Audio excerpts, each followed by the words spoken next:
Jadi seorang ahli itu ada yang mengatakan bahwa harus punya pendidikan formal di bidang tersebut.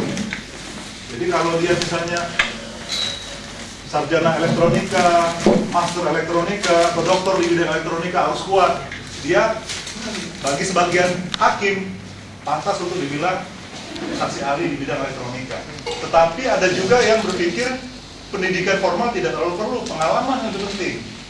Misalnya tukang las sudah 30 tahun misalnya jadi tukang las. Ketika suatu kasus yang berhubungan dengan teknik las mengelas, misalnya masalah bom ya, nanti kita lihat kontainer bom dan seterusnya. Saksi ahlinya gimana nih? Apakah ada dokter di bidang las misalnya kan? Mungkin sulit. Jadi dicarilah tukang las yang pengalaman puluhan tahun. Apakah seorang tukang las yang sudah 30 tahun bekerja sebagai tukang las tapi tidak punya pendidikan formal itu layak dibilang saksi ahli?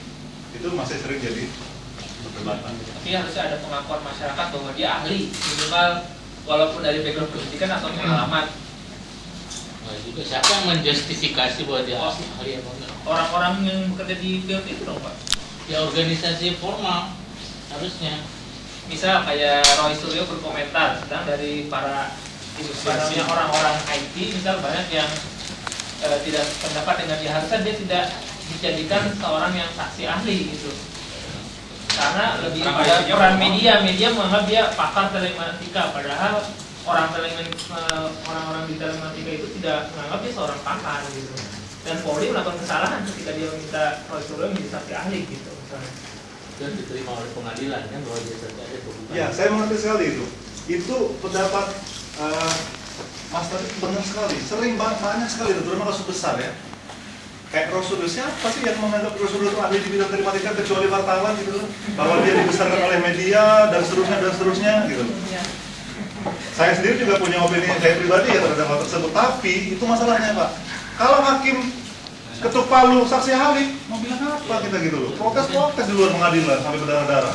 Hakimnya percaya sama Roy Suryo daripada senior saya misalnya yang alumni Inggris katakan dokter masalah itu.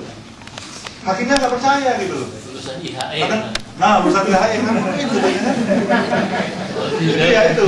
Jadi kadang-kadang terus terang aja kadang-kadang persoalan hukum itu kadang-kadang nggak logis memang.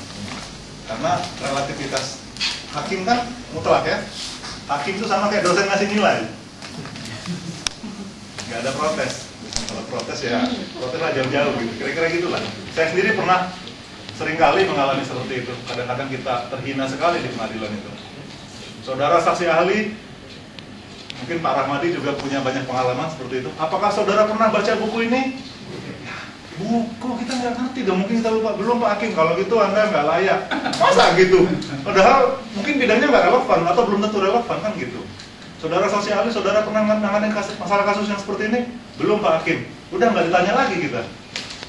Ya mungkin hakimnya ada kepentingan untuk mendengarkan saksi ahli yang lain. Jadi perdebatannya panjang kalau soal itu ya. Nah ini Pak, tadi Pak pertanyaannya Pak. Tadi masuk ke sini kalau masalah yang berhubungan sama komputer. Walaupun saya juga dengar perkembangan terakhir itu masuk fisika khusus Pak ya. Perkembangan terakhir di Puslapor katanya mau dibuat departemen khusus yang berhubungan dengan cybercrime itu.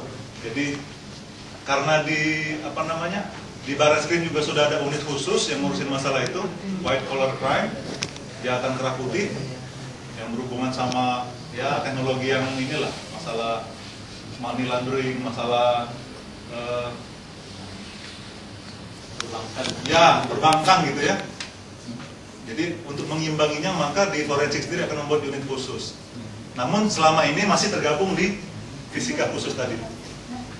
Termasuk juga lie detector itu masuk pemeriksaan fisika khusus. Kemudian jadi begitu ya, pemeriksaan kita ada secara umum ada 4 unit. Fisika instruktur itu menangani kasus kebakaran. Fisika umum di sini antara lain turma atau jejak alat. Misalnya kasus pencurian, kasus yang ada kekerasan benda lah gitu. Ada apa? Ya jejak alat turma. Bisa juga jejak footprint, sepatu, ban dan seterusnya. Itu masuk kategori fisika umum. Fisika khusus seperti tadi yang berhubungan dengan instrumen Kemudian unit Dokupalfor, itu dokumen dan uang palsu forensik. Jadi sesuai dengan namanya, yang diurusin adalah kasus yang barang buktinya adalah dokumen, uang palsu, dan produk cetak, termasuk materai, tanda tangan palsu, tulisan palsu, surat palsu. Itu satu aja ada unsur yang diduga palsu dan terbukti palsu, maka langsung palsu dia. Stempelnya bisa jadi, ya kan? Ya, maksudnya kalau sudah dibuktikan bahwa ini ada unsur palsu, maka seluruhnya palsu gitu, dia langsung nggak valid dokumen itu. Kan banyak misalnya ijazah asli sebenarnya, nomornya asli, belangkunya asli, semua asli, cuman ada nilai 6 yang dirubah jadi 7 misalnya, langsung palsu gitu. Atau Nilainya yang palsu. jadi enggak, dokumennya juga langsung nggak valid, Pak. Atau tahunnya, seharusnya tahun keluaran 72 dirubah jadi 73, pokoknya sedikit unsur pemalsuan langsung gugur validitasnya. Kasus ini paling banyak di kemarin ya, waktu calon persis lah. Banyak calon kita yang ijazah SMP pun dipalsukan gitu. Sangat sekali. Malah mungkin kalau di Polda Sumsel itu malah ijazah SMA seorang yang mau masuk polisi itu pernah juga gitu loh, palsuin. Dia nggak habis pikir, dia mau jadi polisi pertama kali aja mau masuk aja udah palsu, itu gimana ceritanya? Ada yang lolos, Pak? Lolos maksudnya nggak ketahuan? Iya. Saya nggak ngerti ya, kalau yang misalnya yang sekarang udah jadi polisi ada yang nggak ketahuan. Kalau yang ketahuan banyak. Kalau yang nggak ketahuan gugur, langsung borgol kan? Besoknya mau jadi polisi malah diperiksa kan gitu. Tapi semakin menurun karena ya kan masyarakat juga tahu, kan langsung masuk koran dong. Oh ya, belum Pak, sorry. Yang selanjutnya adalah unit Balmenpor ya, atau unit balistik dan metalurgi forensik. Sesuai dengan namanya, itu mengurusi kasus-kasus yang berhubungan dengan terorisme, bom, ledakan, yang kecelakaan juga masuk sini. Kecelakaan, maksudnya antara dua ini bisa jadi kerjasama waktu kecelakaan kereta misalnya, atau kecelakaan kapal. Ya. Nasruddin ditembak. Oh iya, masuk sini. Masuk sini Pak, betul Pak. Balmenpor. Saya kurang ngikutin ya perkembangan di Indonesia. Saya nggak nyambung Nasruddin mana nih. Nasruddin teman saya kesehatan. Nasruddin yang berhubungan sama KPK itu ya? Iya. Antasari ya. Jadi kasus penembakan masuk di sini. Kasus pembuktian anak peluru ini ditembakkan dari senjata yang mana dan seterusnya, arah tembakan itu semuanya di sini yang berhubungan dengan tembak-menembak lah di sini. Tetapi kalau korbannya meninggal misalnya, nanti unit ini kerjasama juga dengan unit Kimbiofor, unit biologinya, otopsi, penyebab kematian dan seterusnya. Jadi di unit Kimbiofor ini termasuk yang paling banyak pekerjaannya Pak. Sesuai dengan namanya, kurang sedikit itu Kimbiotoxfor sekarang. Kimia, biologi, dan toksikologi forensik. Saya sendiri, berdasarkan pendidikan dan pengalaman saya, di surat keputusan pemeriksa saya itu masuk kategori Kimbiotoxfor.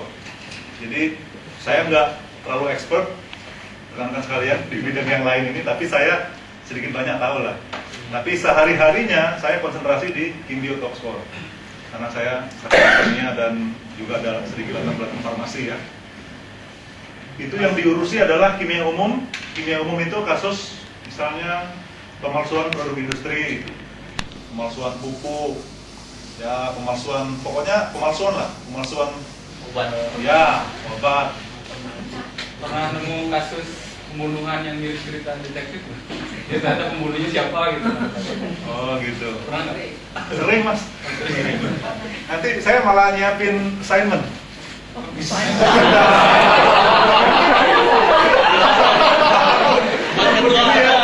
Kita kuliah 8 bulan di HE sudah terbiasa. Setiap pertemuan itu biarpun cuma 10 menit ada assignmentnya. Jadi saya juga nyiapin, ya terserah, sukarela aja. Kalau mau dikumpulin, diselesaikan, jawabin saya, nanti saya komentari. Loh, siapa tahu kan? Kasusnya pembunuhan dan